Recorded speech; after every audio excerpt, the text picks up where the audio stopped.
बिस्मिल्लाहिर्रहमानिर्रहीम। अस्सलाम वालेकुम दोस्तों, कैसे हैं आप सब। मैं हूं इजाज़ अंसारी और आप देख रहे हैं इजाज़ अंसारी फूड सीक्रेट्स। अल्लाह बरकत दे आपके खानों में, आपके रिस्क में, आपके जायकों में। तो मेरे प्यारे प्यारे दोस्तों, आज मैं आपके लिए चिकन शामी कबाब की रेसिपी लेके आया हूं। प्योर देसी अंदाज से मैं आपको सिखाऊंगा। किसी मशीन की आपको ज़रूरत नहीं, घर पे ही आप इसको बना सकते हैं। तो बहुत से टिप्स एंड ट्रिक्स के बारे में भी बात होगी और इंशाल्लाह आपको बहुत कुछ जानने को मिलेगा। तो यहाँ पे हमने चिकन और दाल का शामी कबाब बनाए हैं। तो साथ ही मैं आपको बताऊंगा कि ये जो आप देख रहे हैं यहाँ पे रेशेदार हैं, ये देखें माशाल्लाह बहुत ही अच्छे। तो ये कैसे बनेंगे, तो रेसिपी की तरफ चलते हैं। बिस्मिल्लाहिर्रहमानिर्रहीम। यहाँ पे मैंने 3 पाव चिकन लिया है और हाफ़ केजी मैंने दाल ली है। चिकन जो है थोड़ा सा उसमें हड्डी वाला भी गोश्त है, क्योंकि हड्डी के बगैर इसमें फ्लेवर नहीं आता, तो मैं बोनलेस नहीं लेने वाला। गर्दन की 2-3 बोटियाँ भी मैंने ऐड की हैं। तो सबसे पहले बिस्मिल्लाहिर्रहमानिर्रहीम, हमने प्रेशर कुकर के अंदर दाल डालनी है और इनको मैंने अच्छे से धो के तकरीबन 2-2.5 घंटे पहले से भिगो के रखा हुआ है, और एक भी दाना दाल का ज़ाया ना हो। अदरक लहसुन का पेस्ट जाएगा 1.5 चम्मच, और 10 से 12 जाएंगी लाल मिर्च, और 1 चम्मच जाएगा इसमें नमक का, और 1 चम्मच खुश्क धनिया, और 1 ही चम्मच इसमें जाएगा, ये लें जी, ज़ीरे का। तो ये प्याज है, ये ऑप्शनल है, अगर आप डालना चाहें तो ठीक है, नहीं तो ना सी, लेकिन मुझे पसंद है। तो अब प्रेशर कुकर को रख दिया है मैंने 10 मिनट के लिए, और फिर मैंने प्रेशर कुकर को खोल के इसमें डाल दिया है गोश्त, क्योंकि दाल आपको पता है ज़्यादा टाइम लेती है। तो यहाँ पे जो चिकन है वो भी गल चुका है, और अब हम इसको सुखाएंगे। पानी जो है इसके अंदर ही हमने ड्राई करना है, पानी को निकालना नहीं है। तेज़ आंच कर दें और इसको करें ड्राई। तो यहाँ पे ये ड्राई हो चुका है, और हड्डियाँ एक जो थी वो मैंने निकाल दी हैं इसको ट्रे में निकाल के। और अब हम जो ख़ास काम है वो करेंगे। यहाँ पे 4 मैंने ली है हरी मिर्च, ये मेरे पास 1 प्याली धनिया है, और ये है पुदीना 1 प्याली। अब दौड़ी के अंदर इनको कूटना है, और यहाँ पे 1 चम्मच चला जाएगा लाल मिर्च का पाउडर, 1 चम्मच चला जाएगा नमक का, और ये है हमारे पास गरम मसाला जो मैंने अभी आपको कल परसों ही बनाना सिखाया। इन सब चीज़ों को कूटेंगे और इसमें डाल देंगे दाल और चिकन को, जिसमें से हड्डियाँ मैंने निकाल दी हैं। तो दोस्तों, हरे मसाले आपने इसको गलाने के बाद ऐड करने हैं, पहले नहीं ऐड करने। अब इसको प्यार से आप कूटें और देखिएगा कितने रेशेदार और मज़ेदार हमारे कबाब बनते हैं। चॉपर से भी ये काम हो जाता है, लेकिन वो कबाब इतने मज़े के नहीं बनते जितना ये कूटने से बनते हैं। तो एक दफ़ा में मैंने ये ज़्यादा था मिक्सचर, तो एक दफ़ा में मैंने हाफ़ कर लिया।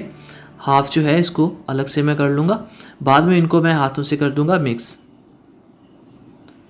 तो गांव में इसी तरह से बनते हैं, अम्मी ने मुझे ऐसे सिखाया था। तो कूट के इनका जो फ्लेवर है वो काफ़ी अच्छा आ जाता है। हमने बस दाल को अच्छे से मिक्स करना होता है, मारना होता है, और जो रेशे होते हैं चिकन के वो बीच में ही रह जाते हैं, चॉपर से ये कट जाते हैं, और जो रेशादार एक चीज़ है वो नहीं आ पाती। अब इनको अच्छे से कर देंगे मिक्स। तो मिक्स ये हो चुके हैं। तो हाथों का अपना ख्याल रखा करें, साफ़ सुथरे हाथों से काम किया करें, सफाई निस्फ ईमान है, तो इसलिए ये देखें आप भी इसी तरह से नीट एंड क्लीन हाथों को रखा करें और फिर कुकिंग किया करें। अब ऑयल को लगा देंगे डिश में इस तरह से, ताकि हम इसके ऊपर जब कबाब रखें तो वो चिपके ना और टूटे ना। इसको ग्रीसिंग करना कहते हैं। तो अब हम अपनी मर्ज़ी के मुताबिक जैसा हमें पसंद होगा कबाब बनाएंगे, छोटा बड़ा या जितना आपको अच्छा लगे।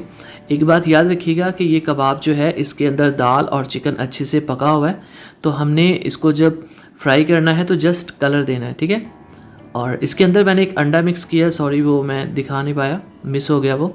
तो अंडा भी एक आपने इसमें ऐड करना है, वो मिक्स कर देना है।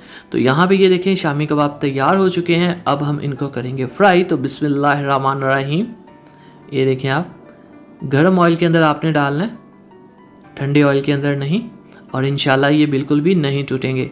एक मैंने अंडा ऐड किया, मैं आपको फिर से बता दूं, मैं दिखाना भूल गया। तो इस तरह से गरम ऑयल के अंदर रखेंगे और 3 से 4 मिनट एक साइड को देंगे, और फिर इनको पलट देंगे। और देखिए माशाल्लाह कितना खूबसूरत कलर आया है। और यहाँ पे मैं आपको फिर बता दूँ कि ये फुली कुकड है ऑलरेडी, तो इसलिए इनको हमने ज़्यादा ब्राउन नहीं करना जैसे बीफ के कबाबों को किया जाता है, क्योंकि वो कच्चे कीमे के कबाब होते हैं। तो यहाँ पे कलर देखिए कितना खूबसूरत आ गया। दोस्तों अगर आप चैनल पे नए हैं तो चैनल को सब्सक्राइब कर दीजिए, वीडियो पसंद आए तो लाइक ज़रूर कीजिएगा।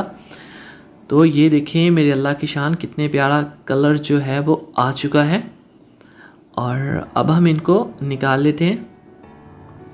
हमारा जो रिक्वायर्ड कलर है वो आ चुका है। बहुत प्यार से, ध्यान से, इंशाल्लाह कबाब टूटेगा नहीं। और जब आपने दाल और चिकन को एंड पे गलाने के बाद ड्राई करना है तो वो आपने अच्छे से करना है। फिर क्या होगा कि आपके कबाब ड्राई होंगे, टूटेंगे नहीं। तो फाइनल लुक की तरफ चलते हैं। तो माशाल्लाह अल्हम्दुलिल्लाह, मेरे अल्लाह की शान, मेरे अल्लाह की रहमतें और नेमतें और उसकी बरकतें जो उसने हमारे हाथों में, हमारे खानों में दी। तो मेरे प्यारे प्यारे दोस्तों, ये देखें इस तरह से आपने प्लेट को सजाना है। और जब भी आपने सर्व करना है तो उसमें एक खूबसूरती ज़रूर होनी चाहिए, ताकि सामने वाले को आपकी नफासत का और आपकी जहानत का पता चले और खाने से पहले वो देख के ही कहे कि माशाल्लाह बहुत ही मज़े का कुछ बना है। अब मैं आपको एक कबाब तोड़ के दिखाता हूँ कि ये अंदर से किस तरह का नज़र आता है। तो बिस्मिल्लाहिर्रहमानिर्रहीम, ये देखिए आप, यहाँ पे आपको रेशे नज़र आएंगे, यहाँ पे कीमा नुमा जो फीलिंग है वो नहीं आएगी। और बिस्मिल्लाहिर्रहमानिर्रहीम, इसको टेस्ट भी करते हैं। तो माशाल्लाह जी बहुत मज़े का है। इसको बनाए ये कच्ची टिक्कियाँ अगर आप चाहें इन कबाबों को तो आप फ्रिज में 1 महीने के लिए फ्रीज़र में सेव कर सकते हैं। 1 महीने तक ये ख़राब नहीं होंगी। आपने कच्चे जो कबाब हैं उन्हीं को फ्रीज़र के अंदर सेव कर लेना है। 1 महीने तक उन्हें कुछ नहीं होगा। और जब आपको चाहिए हो आप ऑयल गर्म करें और उसमें फ्राई कर दें। बच्चों के नाश्ते के लिए, टिफ़िन के लिए बहुत अच्छी चीज़ है। अगर आपको सैंडविचेस बनाने हो तो उनके लिए भी ये बेहतरीन चीज़ है। दोस्तों चाय के साथ भी इसको सर्व कर सकते हैं। तो अब इजाज़ को इजाज़त दीजिए। वीडियो पसंद आए तो लाइक कीजिए, चैनल को सब्सक्राइब कीजिए। अगली वीडियो तक इजाज़ को इजाज़त दीजिए। तब तक के लिए अल्लाह हाफिज़।